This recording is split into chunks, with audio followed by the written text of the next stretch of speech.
May natira pa ba?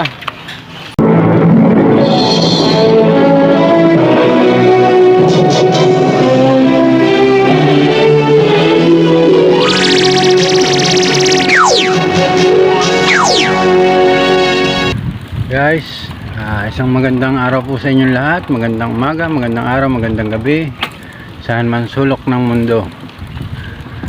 Ako po ngayon ay magtitinda at patungo ako sa bahay ng aking nanay para bigyan siya ng kaunting tulong na aking nakayanan.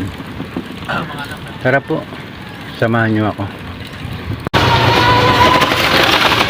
Guys, isang magandang araw po. Narito po ang aking ina na nasunugan.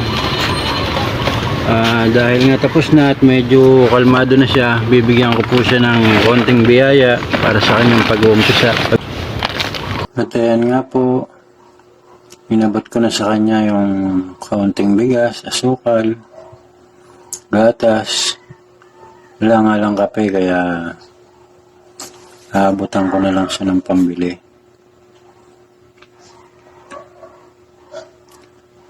Sobrang lungkot po ng inabot ng aking ina dahil nang maganap yung pangyayari sa kanyang bahay. Naroon po siya sa kanyang trabaho kung saan namimili siya ng kalakal sa basura at bigla nga pong may tumawag sa kanya na gano'n na nga ang nangyari. Kaya hindi niya matanggap kung paano nangyari, ano ang dahilan. Hindi naman natin lahat kagustuhang mangyari ito. Ito po ay isang hindi naasahan. Kaya ito po ang nangyari sa kanyang bahay.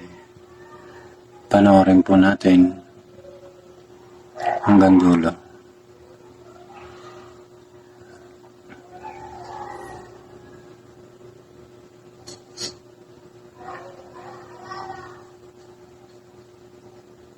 Ito yan na nga po. Yan po ang dati kong bahay.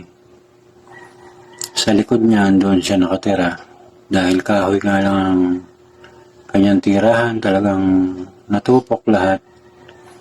Ito naman yung dati kong bahay na tinitirahan ng baliamain ko. Ayan ang nangyari. Pati nga yung sa bahay ng ninang ko na nadamay.